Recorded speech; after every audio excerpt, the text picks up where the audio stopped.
بسم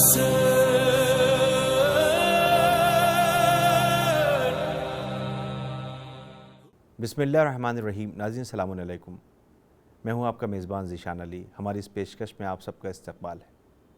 آئیے ہم بات کرتے ہیں پیغام کربلا کے سلسلے سے۔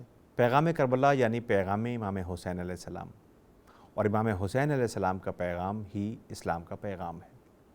اسلام کا پیغام پہنچانے کا سلسلہ تو زمین پر حضرت آدم علیہ السلام کے زمانے سے ہی شروع ہو چکا تھا۔ تمام انبیاء ما سبق نے اپنے دور میں مشرکین کے خلاف قیام کیا، اور تاریخ گواہ ہے کہ ہر دور میں اہل حق نے باطل پرستوں کا مقابلہ کیا ہے اور ان کے خلاف قیام کیا ہے۔ جناب ابراہیم علیہ السلام نے نمرود کے خلاف قیام کیا، پھر حضرت موسیٰ علیہ السلام نے فرعون کے مقابلے میں اٹھ کھڑے ہوئے، جناب عیسیٰ علیہ السلام کفار اور یہود کے خلاف اٹھ کھڑے ہوئے، اور پیغمبر آخر الزماں صلی اللہ علیہ وآلہ وسلم نے باطل پرستوں کے خلاف قیام کیا۔ انبیاء ما سبق علیہ السلام کو روئے زمین پر بھیجنے کا مقصد اور ان کی ذمہ داری خدا کی طرف سے یہی تھی کہ وہ دین حق کو زندہ رکھنے کے لیے قیام و کوشش کریں، اس راہ میں کیوں نہ انہیں اپنی جان ہی قربان کرنی پڑے۔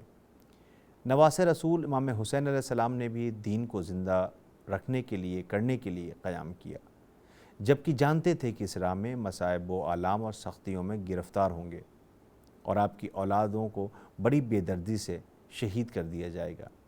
امام حسین علیہ السلام نے دین کی بقا کے لیے ہر مصیبت کو قبول کر لیا، اور آپ درجہ شہادت پر فائز ہو کر اپنے مقصد میں کامیاب ہو گئے۔ امام حسین علیہ السلام کی قربانی اتنی عظیم تھی کہ خدائے وحدہ لا شریک نے اس یاد کو ایسا باقی رکھا کہ آج بھی امام حسین علیہ السلام کے نام پر مجالس اور ان کا ذکر کا یہ سلسلہ جاری و ساری ہے، اور ان مجالسوں کے ذریعے دین اسلام، انسانیت، مانوتا قیامت تک کے لیے زندہ ہو گئی۔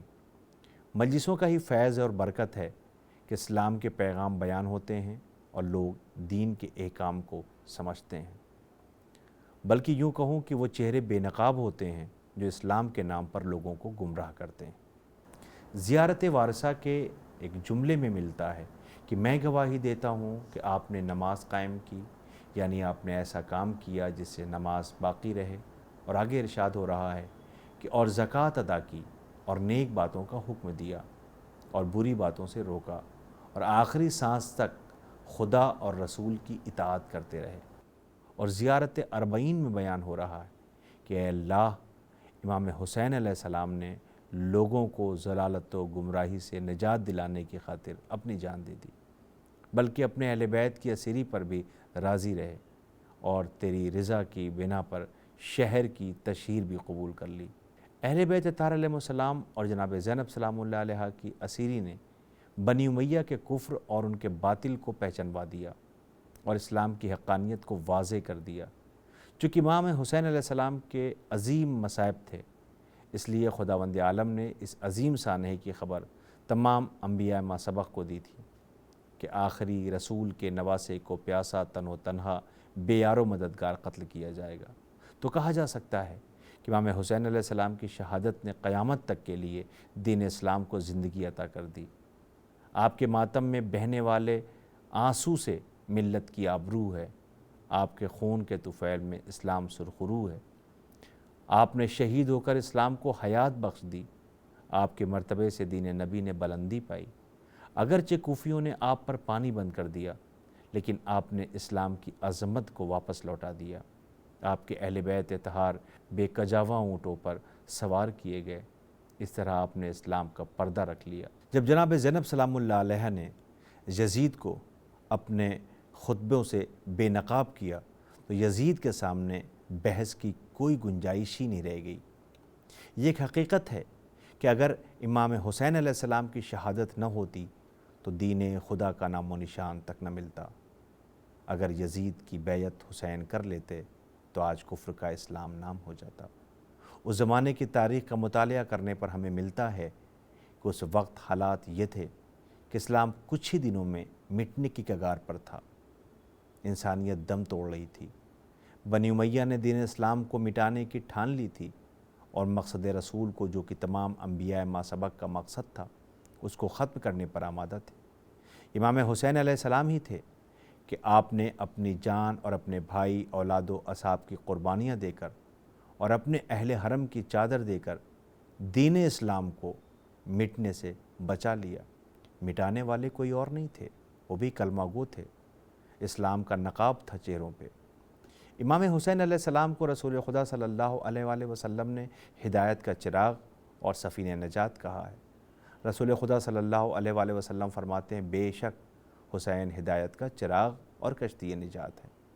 رسول خدا صلی اللہ علیہ وآلہ وسلم نے امام حسین علیہ السلام کو ہدایت کا چراغ اس لیے کہا کیونکہ جس زمانے میں بنی امیہ کی وجہ سے ظلم و ستم بڑھ رہا تھا اور شریعت کی شکل بدلی جا رہی تھی، قریب تھا کہ دین مٹ جاتا، اس وقت نواس رسول فرزند علی و زہرا امام حسین علیہ السلام نے ظلم و ستم کی تاریکی کو اسی طرح برطرف کیا جس طرح چراغ اندھیرے کو برطرف کرتا ہے۔ امام حسین علیہ السلام کی شہادت کا مقصد توحید اور اسلامی احکام کو زندہ کرنا تھا جو کہ یزید اس وقت مٹانے پر آمادہ تھا، اور معاشرے میں عدل قائم کرنا تھا۔ امام حسین علیہ السلام نے محبت الہی میں اپنا سب کچھ لٹا دیا، تو اللہ نے بھی ہر اس دل میں جو ایمان رکھتا ہے امام حسین علیہ السلام کی محبت ڈال دی۔ جو شخص خدا کو دوست رکھتا ہے امام حسین علیہ السلام کو بھی دوست رکھتا ہے، جیسا کہ رسول خدا صلی اللہ علیہ وسلم فرماتے ہیں مومنوں کے دل میں امام حسین علیہ السلام کی محبت پنہا ہے۔ جو شخص آپ سے وابستہ ہو جاتا ہے، آپ کی پیروی کرتا ہے، آپ کے مقصد کو زندہ کرتا ہے، آپ کے پیغام یعنی پیغام الہی پر عمل کرتا ہے اور دوسروں کو بھی ان پر عمل کرنے کی دعوت دیتا ہے اور امام حسین علیہ السلام کے مقصد کو زندہ کرنے کے نتیجے میں نجات پاتا ہے۔ لہٰذا ہم کو چاہیے کہ ہم اپنے وجود میں اسلامی قانون اور اس میں عدل و انصاف کو زندہ کریں اور اپنی اصلاح خود کریں، اسلام کے احکام پر عمل کریں، اور جو لوگ ہمارے ماتحت ہیں جہاں تک ہو سکے ان کے سامنے واقعات کربلا کے ساتھ خدا کے احکام بیان کریں۔ ہمیں اجازت دیں، ہماری پھر ملاقات ہوگی، اس لیے کہ ہمارے پروگرام کا وقت ختم ہو رہا ہے۔ خدا حافظ۔